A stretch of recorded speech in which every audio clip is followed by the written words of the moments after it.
There were a few main goals for the 30-metre EFASS hangar that we wanted to incorporate. I think for me personally, it was to capture everything that we've developed with all of the other hangars, everything that we've learned, and put it into one more up-to-date package that would be useful across the board. The 30-metre was designed with UAVs in mind. So we had existing products that were really effective, well used for fixed wing aircraft and rotary wing aircraft, but we wanted a product that was tailored towards UAVs. So larger wingspans but low profile, and that's exactly what the 30-metre provides. So there are a few differences between this 30-metre EFASS and the existing range of EFASS hangars. Apart from the obvious size difference, I think the complexity differed quite a bit, and it's a lot more complex because of the size of the door and the wind load it has to be able to take. The 30-metre is designed to take 41.6 metres a second of wind and 100 kilograms per square metre of snow. We've incorporated our thermohaul PVC system, which is essentially a thermally efficient external fabric sheeting system. When you combine our thermohaul PVC with our containerised ECU, you can provide an optimal working environment inside the hangar. To stay in line with our current range of military structures, the 30-metre is designed to be packed into 20-foot ISO containers for ease of shipping. The packing arrangement is done in conjunction with the UK military, giving it the ability to be shipped by air, land or sea freight. The original dated back to late 90s, early 2000s, so we've really used that technology and brought it forward to recent times. The product itself is still very deployable, but it's stronger. It's got more locations it can go to in the world. It's still very much a containerised, deployable hangar, but it's got more capabilities to go worldwide. It's suited RPAS because it's a lower profile building. It's nice and wide. Lots of drones have wide wingspans that should comfortably fit within the building. The heli door has a clear opening size of 30 metres wide by 6.8 metres high and an opening time of 2 minutes. So this allows the RPAS to be taxied in through the rear, armed, and then taxied out the front. And that quick turnaround is essential for operational requirements. We also included an integrated backup generator, so the doors can still be operated in the event of a power outage or total blackout.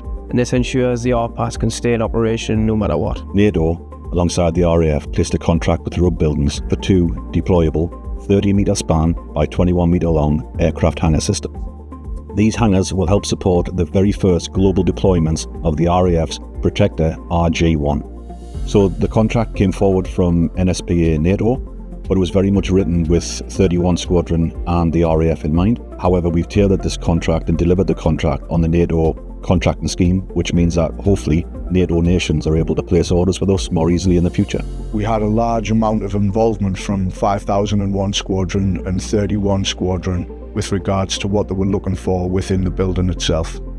So the feedback from everyone on the project has massively shaped the final 30-metre developments. Just the information that we got from the squadron with regards to electrical supplies, how the drone will be kitted out within the building and what we had to look out for, along with 5001's input with the problems that they've experienced on the larger builds and how to overcome that with the different installation methods of PVC and some of the problems that they've come up against on site. To pull all of that together into one build has been a huge success for us. So working with 5001 Squadron over years of having the RES product in deployment, we went through a lessons learned scheme, whereby we know what the regular components that may need additional maintenance were, and we try to design those components out.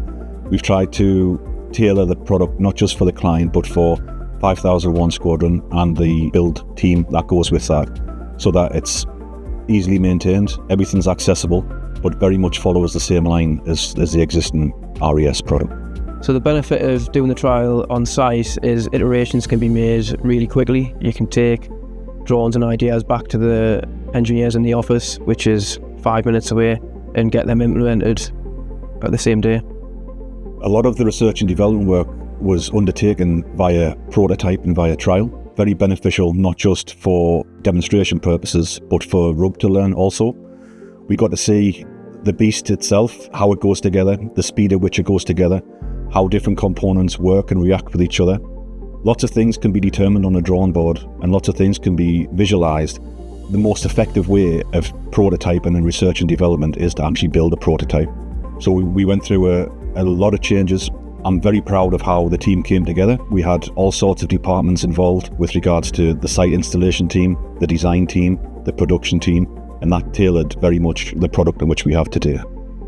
So what I learned from some of the challenges of the R&D phase is sometimes the simplest answer is often the best. You can get caught up in overcomplicating things, which can drag on and cost a lot of money and time, and sometimes simplicity works just as well. We tried to develop and build the structure in mind of where the building's going to be deployed to. So we know that a factory environment is not how this building's going to be built in the future. It's going to be on a flight line, it's going to be on an exposed area. So we tried to take that in mind. So not only did we develop the product itself, but the methodology in which you build the product was very well thought out. And what we have now is the biggest deployable structure that this company's ever developed.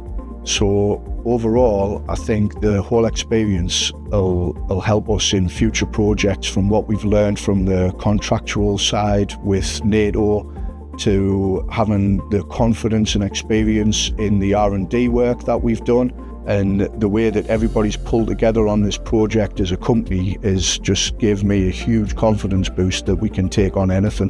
I'm most proud of how the team came together to create the product that we've ended up with.